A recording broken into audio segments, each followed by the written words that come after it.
Chemin de traverse, la passion au bout des doigts, une émission de Pascal Laurière, un programme Maurice Clément Fèvre.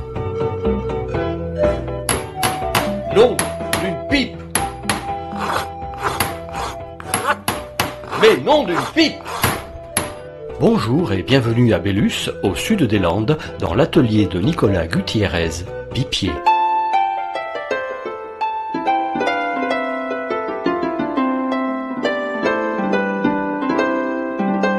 Dernier rendez-vous avec notre barbu trentenaire que nous retrouvons dans son atelier. Nous sommes devant un plateau de bruyère pour la naissance d'une pipe. Plateau de bruyère, ici, ébauchon. D'accord, donc le plateau, c'est parce qu'il y a encore la surface rugueuse. Voilà, on est à l'extérieur, en fait, on est comme ça. On a la boule de bruyère, ici le plateau, parce qu'on a la croûte sur l'extérieur, et l'ébauchon, du coup. Et donc là, vous allez Alors là, il va y avoir un premier travail à la râpe, puis après à la lime, un petit peu plus lisse, pour avoir la forme que j'avais dessinée. Donc ici, c'est très rectangle, puisqu'on a un dessin à plat, et on va vouloir arriver au rond. Et donc, ça s'obtient par grattage.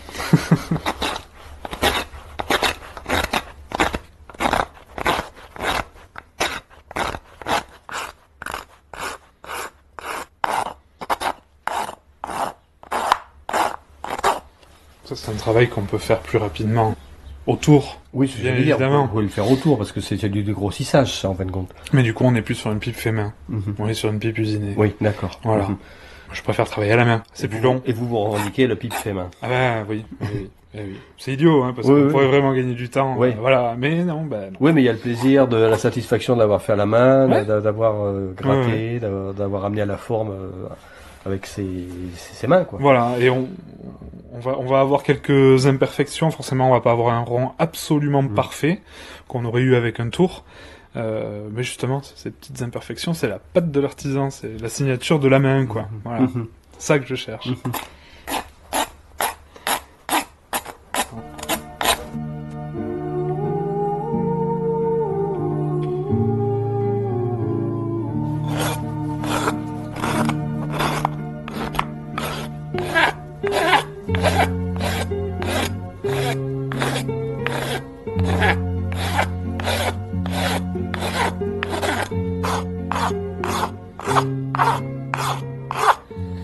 Et là, vous comprenez la vitesse où je vais, pourquoi ça prend plusieurs jours de faire correctement une pipe de A à Z. Et ça prend un petit peu son sens aussi sur le prix. Déjà, on a bien sûr le prix des matériaux, mais derrière, le temps de travail... Le temps de travail est pas long, qui est long, forcément. D'accord. Forcément. Mais je peux peut-être faire une ébauche d'anneau.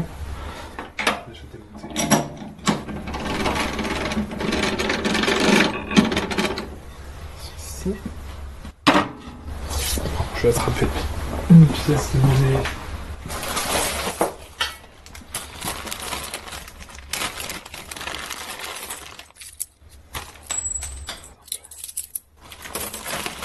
Voilà.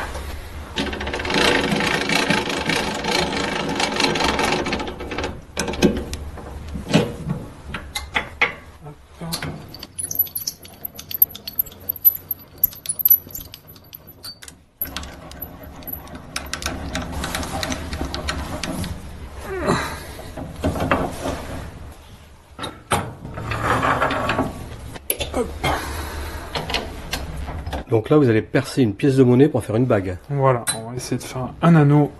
On va pas essayer, on va faire un anneau. Et pourquoi vous faites ça dans une pièce?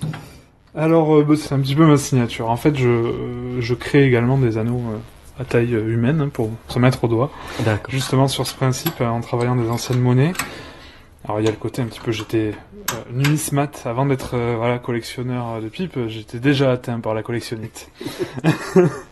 Et du coup, voilà, le fait de travailler des monnaies, c'est un petit peu ce retour à ma première collection. Et ça permet d'avoir le côté nostalgique aussi sur sa pipe, quoi. On va se rappeler de cette vieille monnaie qu'on a pu utiliser avant. Voilà, j'aime bien.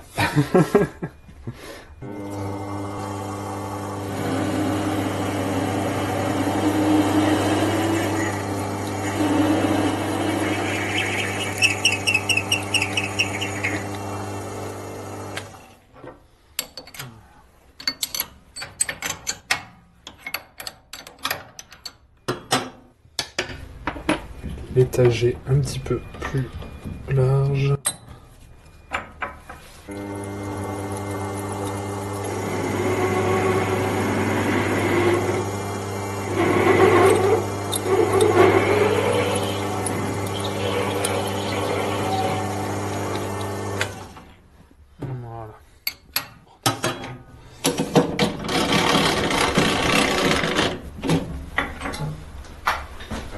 Ouais, donc il faut à la fois un tour à bois et des tours pour travailler le métal, quoi. Et oui, oui. Alors moi je travaille au tour à métaux exclusivement pour la précision des perçages, puisque je ne fais que les opérations de perçage au tour.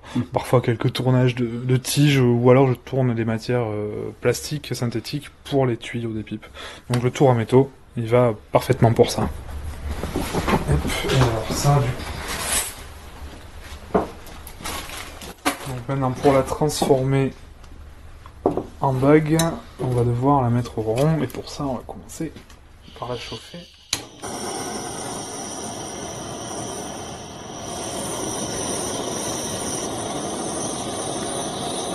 Donc là vous la chauffez au chalumeau. Ouais, on va essayer de l'amener au rouge. En fait on fait une détrempe pour qu'elle puisse être plus facilement malléable. Hop, voilà, donc là je l'ai mis à rouge, on va de suite la refroidir.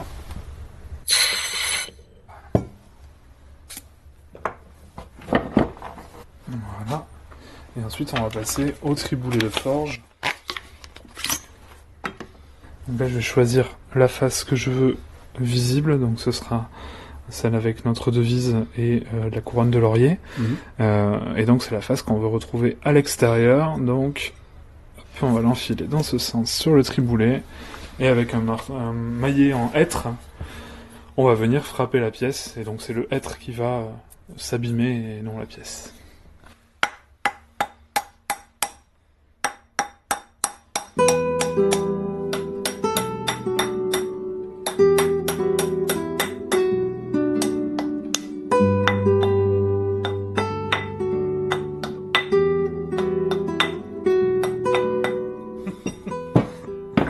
Ainsi de suite, voilà, on a commencé à avoir quelque chose de déjà un peu plus rond, et après je vais me servir d'un dé à façonner. Ah oui, alors du coup vous l'avez donc, ça boutrole. l'avoir tapé, ça fait quelque chose de plus rond, et vous avez augmenté la hauteur, vous avez étendu le... Oui, le métal s'est un peu étiré, forcément, voilà. Et là, bon, on a quelque chose d'assez irrégulier parce que je l'ai pas frappé assez longtemps, mais on peut accélérer le processus, voilà, grâce à des dés à façonner et une boutrole que je choisis derrière au bon diamètre. Hop, et on va venir, voyons, je pense que celle-ci n'est pas trop mal, et on va venir la remettre au rond.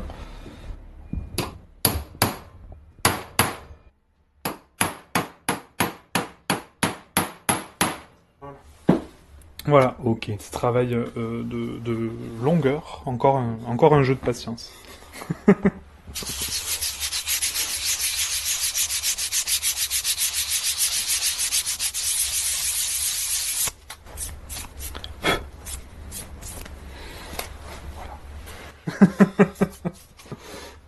Bon, voilà.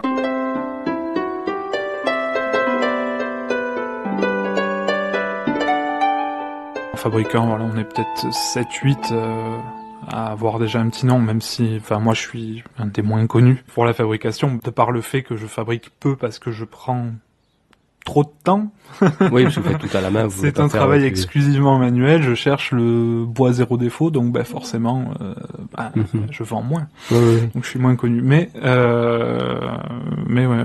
on est très peu. Et on résiste. Bon. Ben merci bien. Avec grand plaisir, merci à vous d'avoir fait le déplacement, c'est formidable. Bon, merci. Merci bien.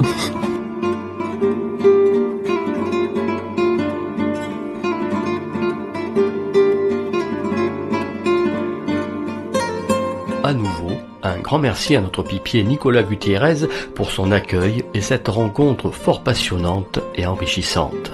Notre berger, avec son parapluie de berger acheté à Pau, repart de Bélus avec sa pipe. Pipe qui l'accompagnera au fil de la journée et de la soirée à l'estive. Mais son équipement est incomplet. Il lui manque au moins les sonnailles et la paire de sabots. Tout comme pour les ustensiles précédents, de nos jours, les fabricants se font rares. De Bélus en pays d'Orthe, nous partons à quelques kilomètres, plus à l'ouest, à Saint-Étienne-d'Orthe, au hameau de Bernat. Bienvenue au Sabot des Landes, où officie le sabotier Claude Labarthe.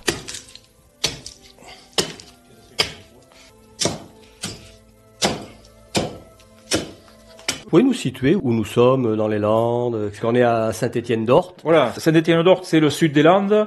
Donc on se trouve proche de la Dour, à 10 km de Peyrehorade. Alors Peyrehorade, on entend parler de temps en temps, surtout les hivers, avec les inondations. Voilà, il y a des caprices des gaves sur Peyrehorade. Peyrehorade, après, c'est connu aussi au niveau rugby. Donc on se trouve à 10 km de Peyrehorade, à 30 km de Segor, 30 km de Bayonne, ça c'est les Pyrénées-Atlantiques, 20 km de Dax. C'est le sud des Landes, on est dans une région où il fait bon vivre. C'est plaisant comme secteur.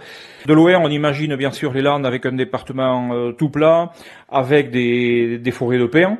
Quand on descend vers le sud du département, c'est plus vallonné, on n'est pas loin des Pyrénées.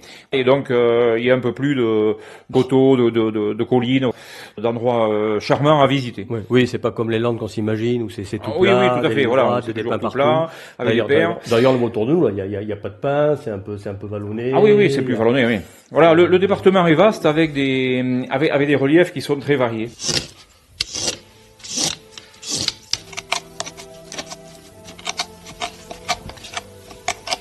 Et vous êtes implanté ici depuis quand?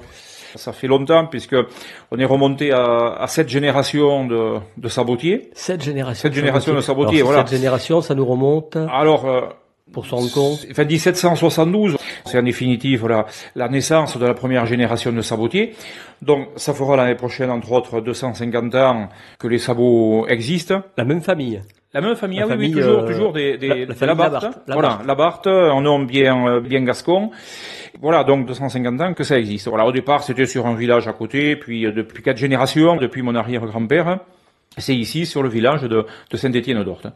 Et donc vous avez pris la suite de votre papa. Voilà, j'ai pris la suite de mon père, en fabriquant du sabot pour mettre au pied, en se diversifiant, en se dirigeant davantage dans l'article décoratif, qui se fabrique toujours, bien sûr, l'article décoratif, avec davantage au niveau clientèle de clientèle de passage, au niveau du thermalisme, puisque nous sommes à 20 km de Dax, qui est la première ville thermale, et puis la côte qui est à une trentaine de kilomètres. Voilà, donc il y a des personnes qui viennent visiter l'atelier. Voilà, il y a des démonstrations, des fabrications de sabots, et ensuite bien sûr des commerçants, une clientèle variée au niveau aussi de tous ces produits.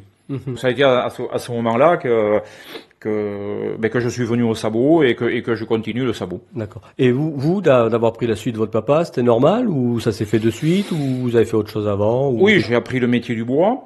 Puis après, je suis venu au sabot. Donc c'était naturel, plus ou moins. Ce qui m'a incité, c'était justement à cette période de changement, de produits nouveaux dans le sabot. Oui, on sortait du sabot uniquement. Oui, voilà, du sabot classique. Et qui se fabrique toujours, hein. Il y a des sabotiers, il y a eu des sabotiers dans certains endroits qui ont eu arrêté complètement le sabot de marche pour travailler uniquement sur du décoratif. Voilà. Il faut faire les deux, l'un compense l'autre, et voilà, et ça occupe les journées. D'accord. Ouais. Donc pour vous c'est quelque chose qui vous plaît. Ah oui. C'est un métier qu'il faut exercer avec passion. Et c'est le travail du bois aussi qui est intéressant. C'est une matière noble, c'est un produit noble, c'est quelque chose qui plaît. Au pays d'Orthe, je vous invite à nous y retrouver dès le prochain épisode où Claude Labarthe nous parlera plus précisément du travail du bois et de son métier de sabotier. Au revoir et à très bientôt.